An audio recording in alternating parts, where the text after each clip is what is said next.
नमस्कार. तर पिंगा ग पोरी पिंगा या मालिकेच्या आजच्या भागात आपण पाहणार आहोत की वल्लरी कामाच्या शोधात मिट्टूने श्वेताच्या शॉपचा दिलेल्या पत्त्यावरती येते. तेव्हा तिथे वल्लरीला कळतं की श्वेता ही शॉपची मालकीण नसून ती तिथे एक कामगार आहे. तेव्हा वल्लरीला खूप शॉक बसतो. तर आता फर्निचरच्या शॉपमध्ये शॉपची मालकीण श्वेतावरती ओरडत असते की श्वेता, लक्ष कुठे आहे तुझं? तेव्हाच तिथे वल्लरी आलेली असते. आता श्वेताची मॅडम श्वेतावर ओरडत म्हणते की सोफ्याची प्राईज आहे 59,999 आणि त्याची ऑफर प्राईस 24,999 केली आहेस तू. आता याची नुकसान भरपाई तुझे अण्णा देणार आहेत का सोलापूरवरून? यावर श्वेता म्हणते की मॅडम. तेव्हा श्वेताची मॅडम म्हणते की मॅडम काय मॅडम? श्वेता लगेच घाबरून म्हणते की सॉरी. यावर श्वेताची मॅडम म्हणते की सकाळ दुपार संध्याकाळी सॉरी. अगं लक्ष कुठे असतं तुझं? यावर श्वेता घाबरत म्हणते की मी लक्ष देऊन करीन सगळं हे. तेव्हा हे सगळं वल्लरी बघत असते. आता श्वेताची मॅडम म्हणते की रोज 50 लोक इथे येतात, तुझी गरज नाही आहे मला. हे ऐकून श्वेता खूप घाबरून जाते आणि हात जोडत म्हणते की मला कामावरून काढून टाकू नका, मला खूप गरज आहे हो कामाची.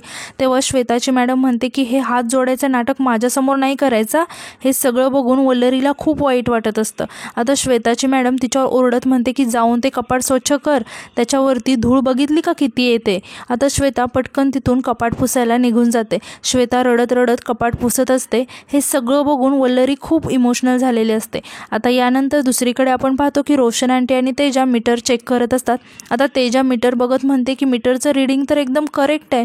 तेव्हा रोशन आंटी म्हणते की अरे मग एवढा बिल कसा काय आला तेजा डार्लिंग? आता डार्लिंग हा शब्द ऐकून तेजा थोडीशी शॉक होते आणि म्हणते की डार्लिंग, आणि म्हणते की असो काय माहिती दारू पिऊन बिल करतात की काय बहुतेक ते. आता रोशन आंटी म्हणते की 70,000 रुपये, हे तर मी माझ्या लाईफमध्ये फर्स्ट टाईम ऐकलं आहे बिलचा अमाऊंट. हे बिल समोर बघून माझं हार्ट थांबून गेलं. तेव्हा तेजा म्हणते हो ना, हे बिलचं अमाऊंट बघून आमचंसुद्धा हार्ट थांबलंच होतं, पण आम्ही एवढं बिल वापरलंच नाही. कसं आलं काय माहिती एवढं बिल? तेव्हा रोशन आंटी म्हणते की मला ते काय माहिती नाही आहे, पण मी एवढा बिल नाही भरू शकणार. तेव्हा तेजा म्हणते की अहो मग आम्ही कसा भरू? नॉर्मल रेंट देताना आमची मारामार होते हो. रोशन आंटी म्हणते की ते मला नका सांगू, तुमचा बिल आहे तुम्हीच भरा, लाईट तुम्ही वापरता. तेव्हाच तिथे बंडू भुते आणि त्याची बायको येतात आणि रोशन आंटीला विचारतात की काय इथे मीटरपाशी काय करताय? तेव्हा रोशन आंटी सांगते की यांचं मीटरचं बिल 70,000 आलं आहे. हे ऐकून बंडू भुते आणि त्याची बायको एकमेकांकडे बघून शॉक होऊन म्हणतात 70,000, आणि ते हसायला लागतात आणि तेजाला विचारतात की काही गडबड आहे का मीटरमध्ये? तेव्हा तेजा म्हणते की तुम्ही तर नाही केलं ना काही गडबड मीटरमध्ये? जर असं काही समजलं ना तर महागात पडेला, सांगून ठेवते.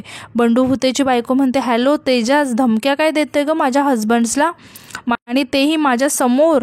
यावर तेजा म्हणते हो देणार, कारण काहीतरी गडबड असल्याशिवाय 70,000 बिल नाही येणार.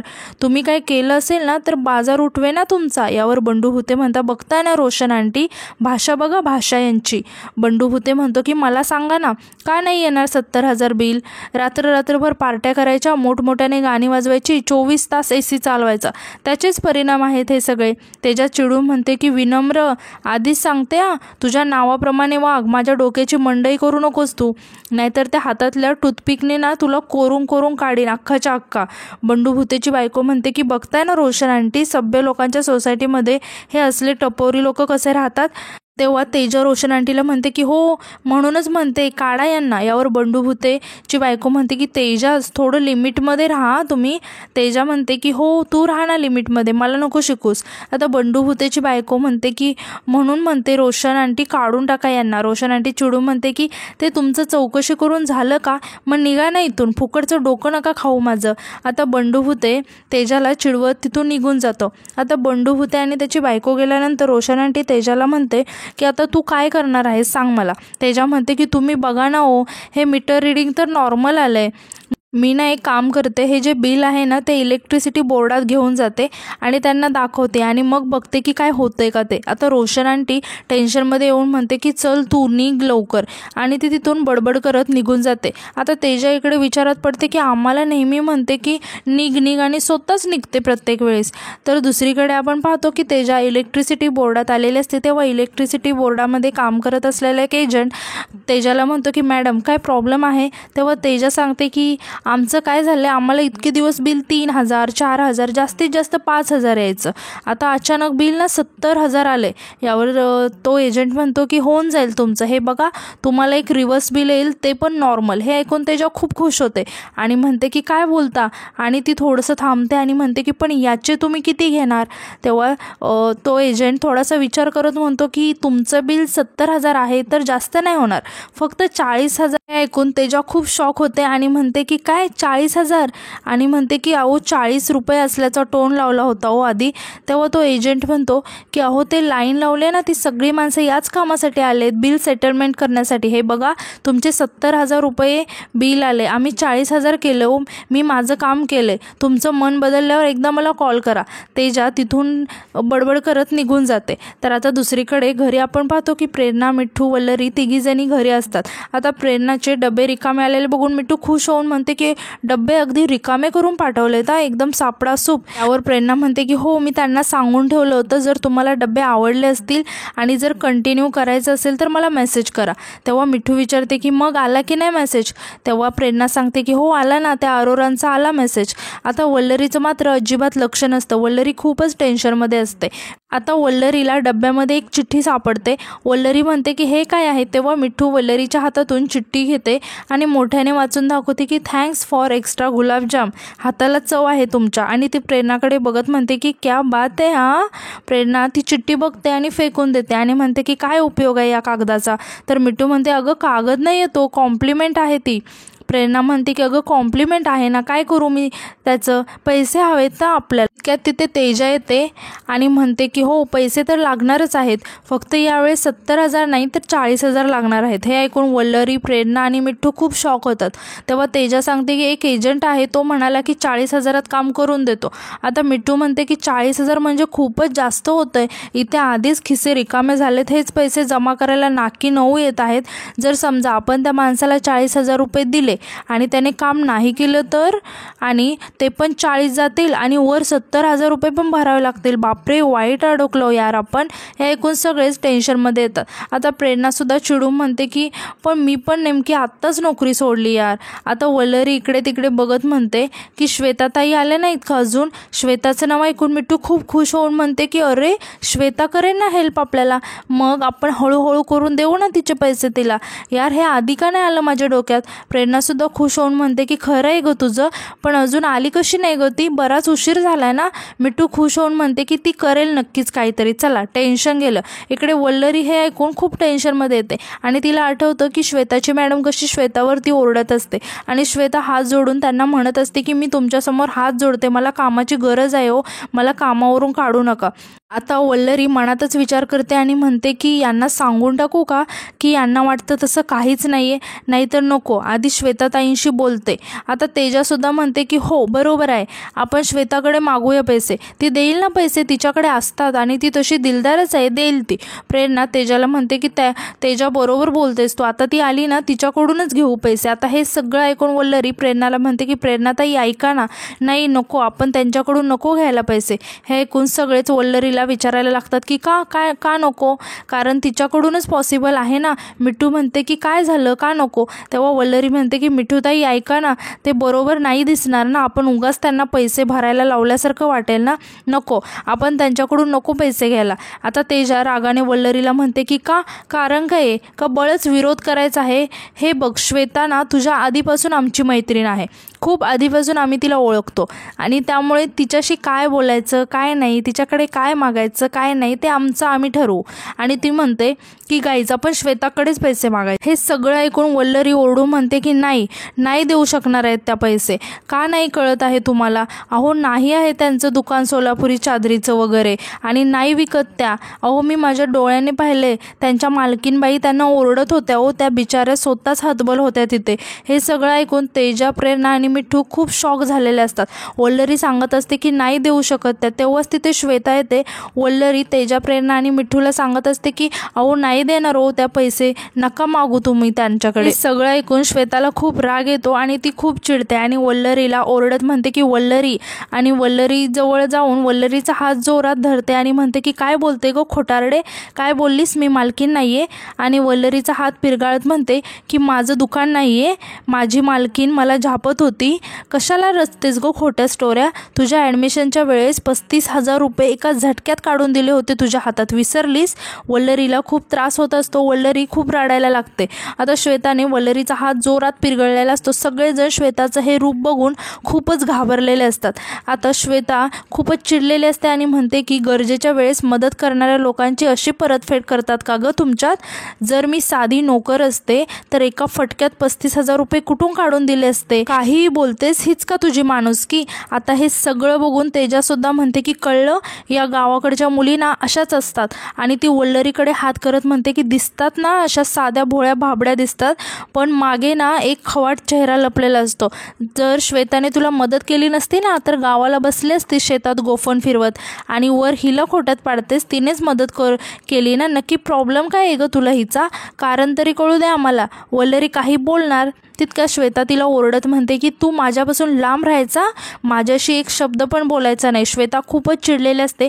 ती वल्लरीला म्हणते की माझ्या दुकानाच्या आसपास तरी फिरलीस ना तरी वाट लावीन तुझी, असं म्हणून ती रागाने तिथून निघून जाते. आता तेजासुद्धा तिच्या पाठी तिला समजवायला जाते. वल्लरी खूपच घाबरलेली असते. आता मिठू आणि प्रेरणा वल्लरीला समजावत असतात. वल्लरी रडायला लागते. प्रेरणा वल्लरीला समजावत म्हणते की वल्लरी बाई, तू मनाला लावून नको घेऊस ग, तू श्वेताचं बोलणं मनाला नको लावून घेऊस, ती अशीच चिडते ना कधी कधी, आम्हाला पण भीती वाटते ग तिची, पण ना तिच्या मनात काहीच नसतं, ती ना आमच्याबरोबर खूप वर्ष राहते ग या घरात, तिचं खरंच खूप मोठं दुकान आहे, माहिती आहे ना आम्हाला सगळ्यांना, तुझा काहीतरी गैरसमज झाला असेल, तू नको मनाला लावून घेऊस. आता मिठूसुद्धा वल्लरीला समजावत म्हणते की तू लांबून पाहिलं असेल ना, म्हणूनच तुला असं वाटलं असेल की ती त्या दुकानात काम करते म्हणून. प्रेरणा म्हणते की मिठू म्हणते ना ते बरोबर आहे ग, गैरसमजच झाला असणार आहे तुझा. आणि तुला एक सांगू का, ही श्वेता आहे ना, तिच्या दुकानाबद्दल कोणी काय बोललं ना की तिला नाही आवडत ग, राग अनावर होतो तिचा, तू नको विचार करू, हे सगळं होईल सगळं व्यवस्थित. मिठू म्हणते की तेच ना, तू तिच्या बिझनेसबद्दल बोललीस ना म्हणूनच ती चिडली असेल, होईल ती शांत, नको टेन्शन. आता प्रेरणा वल्लरीला शांत करत तिला पाणी देते. तर दुसरीकडे आपण पाहतो की तेजा श्वेताला समजावत असते की श्वेता तू कशी आहेस हे बघ, तू अजिबात टेन्शन नको घेऊस, मला आधीपासूनच माहिती होतं ही वल्लरी आहे ना अशीच आहे आतल्या गाठीची, ती प्रेरणा आणि ती मिठू दोघी एक नंबरच्या बावळट आहेत, पण तू काळजी करू नकोस, मी बघ कसा तिचा माज उतरवते ते, पण तुला कळलं ना आता ती कशी येते. श्वेता टेन्शनमध्ये येऊन अडखळत घाबरत म्हणते की तुम्हाला खरं नाही वाटलं ना ती काय बोलली ते. तेजा म्हणते की अगं विषयच नाही, आपण एवढी वर्ष ओळखतो एकमेकींना, आणि ती काल आलेली पोरगी हिच्यावर मी विश्वास ठेवल असं वाटतंय का, मी काही कोणीच ठेवणार नाही, त्यामुळे तू टेन्शन नको घेऊ. आणि म्हणते तुला काही हवं असेल ते सांग, आणि असं म्हणून ती श्वेतासाठी पाणी आणायला जाते. तितक्या श्वेताला कॉल येतो. ती घाबरून कॉल रिसीव्ह करते. कॉलवर श्वेताच्या मॅडम असतात आणि त्या तिला विचारतात की कपाटांची डिलिव्हरी झाली आहे का. श्वेता घाबरून सांगते की हो झाली. त्या मॅडम रागाने म्हणतात की नीट केली आहेस ना की काय घोळ घालून ठेवला आहेस. श्वेता सांगते की व्यवस्थित केली आहे मॅडम, आणि म्हणते की माझ्याकडून परत अशी चूक नाही होणार, खरंच सॉरी, पण प्लीज मला कामावरून काढू नका. मॅडम म्हणतात की पण इम्प्रूव्हमेंट पाहिजे ना कामामध्ये. श्वेता म्हणते की मॅडम होईल हळूहळू, पण प्लीज मला कामावरून नका काढू. मग त्या मॅडम रागाने फोन कट करतात. आता दुसऱ्या दिवशी सकाळी आपण पाहतो की मनोज त्याच्या एका मित्राला भेटायला गेलेला असतो. तो मित्र मनोजची चौकशी करत असतो आणि सांगतो की एक काम आलं आहे, डबल पेमेंट मिळेल. हे ऐकून मनोज खूप खुश होतो आणि विचारतो की पण तू का नाही करत. मनोजचा मित्र सांगतो की मला ना ठाण्यामध्ये एक काम आहे, त्यामुळे हे काम तू कर, आणि त्यांना मी तुझा नंबर देऊन ठेवला आहे, ते फोन करतील तुला. मनोज विचारतो की ठाण्यामध्ये कसलं काम आहे.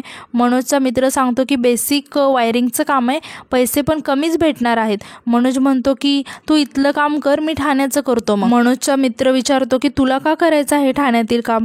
मनोज सांगतो की तुझी वल्लरी वहिनी ठाण्यातच आहे ना. मनोजचा मित्र म्हणतो की हो हे मी विसरलोच, पण तुला तर डॉक्टरने आराम करायला सांगितलं आहे ना, तोपर्यंत हात होईल का बरा तुझा. मनोज म्हणतो की रोज बायको डोळ्यासमोर दिसत राहिली तर होईल बरा. तर दुसरीकडे आपण पाहतो की प्रेरणा समीर सरांना मेसेज करते, पण समीर सर त्यावर काहीच रिप्लाय देत नाहीत. मग प्रेरणा रागाने मोबाईल ठेवून देते. तेव्हा समीर सर तिला कॉल करतात. प्रेरणा खुश होऊन कॉल रिसीव्ह करते आणि म्हणते, सर तुम्ही खूप बिझी होतात का? म्हणजे माझ्या कोणत्याच मेसेजला तुम्ही रिप्लाय नाही दिला म्हणून म्हटलं. समीर सर म्हणतात की कामामध्ये आहे, पटकन बोल. प्रेरणा म्हणते की कामाचं असं नाही, पण भेटलो असतो ना उद्या, चालेल का तुम्हाला? समीर सर म्हणतात की नाही, उद्या माझी जरा मीटिंग आहे. प्रेरणा म्हणते की नाही, तुम्ही कॉल बॅक केलात ना म्हणून मला वाटलं. तेव्हा समीर सर म्हणतात की उद्याच्या मीटिंग संदर्भात तुला काही मेल केलेस ते जरा चेक कर, असं म्हणून ते फोन ठेवतात. प्रेरणाला खूप वाईट वाटतं. यानंतर रात्री आपण पाहतो की सर्वजण शांतपणे झोपलेले असतात. वल्लरी मात्र जागी असते. तेव्हा तिचं अचानक लक्ष श्वेताकडे जातं. श्वेता रागाने वल्लरीकडे बघत असते. वल्लरी खूपच घाबरते आणि पटकन झोपायला जाते आणि घाबरून हळूच ती श्वेताकडे बघत असते. आता श्वेता उठून रागाने वल्लरीकडे यायला लागते. वल्लरी खूप घाबरलेली असते आणि ती श्वेताला तिच्या जवळ येताना बघून उठून बसते. आता श्वेता येऊन रागाने वल्लरीच्या रूमचा दरवाजा होते आणि निघून जाते. तितक्यात वल्लरीला मनोजचा कॉल येतो. आता आवाज ऐकून तेजस जागी होते आणि मोठ्याने ओरडून म्हणते की रात्री मोबाईल सायलेंटवर टाकायचा असतो, एवढ्या बेसिक गोष्टी समजत नाही का? मनोज वल्लरीला विचारतो की तू झोपली होतीस का? वल्लरी रडत म्हणते की नाही, ते मला झोप नाही लागत आहे, मला खूप वाईट वाटते. ते श्वेताताई माझ्याशी भांडले ना, असं म्हणून ती रडायला लागते आणि ती सांगते की श्वेताताई आता माझ्याशी बोलत नाही, माझ्याकडे बघत सुद्धा नाहीत. मनोज तिला समजावत म्हणतो की हे बघ, जाऊ दे, होतं असं कधी कधी, तिचा राग शांत झाला ना की बोलेल तुझ्याशी. वल्लरी रडत म्हणते की मला एक गोष्ट कळत नाही, मी तर त्यांच्या चांगल्यासाठीच बोलले होते ना, मग सगळ्या गोष्टी उलट माझ्यावरच कशा उलटल्या? माझं काही चुकलं का? मी चुकीचं वागते का? मनोज म्हणतो की तुला माहिती आहे का, तुझी एक गोष्ट चुकते, तू ना चुकीच्या माणसांचा विचार करते. म्हणजे कसं आहे ना, माहिती आहे का, आपण त्याच माणसांचा विचार करायचा जी माणसं आपला विचार करतात. तू नेमकं त्याच माणसाचा विचार करत नाहीस. वल्लरी विचारते की म्हणजे नक्की कोणाचा? मनोज म्हणतो की म्हणजे तुझा नवरा, मी मनोज भामरे. वल्लरी, तू फक्त माझाच विचार कर, फक्त माझ्यावर प्रेम कर, रिटर्नमध्ये तुला डबल ट्रिपल खूप जास्त प्रेम भेटेल. वल्लरी म्हणते की अशी कशी ना मी बायको आहे, तुम्हाला एवढं लागलं आहे तरीसुद्धा मी तुमची काळजी नाही घेऊ शकत. मनोज म्हणतो की वल्लू, परत असं बोलायचं नाही, तू खूप चांगली बायको आहे. म्हणून वल्लरी खूप इमोशनल होते आणि आजचा भाग इथेच संपतो. धन्यवाद.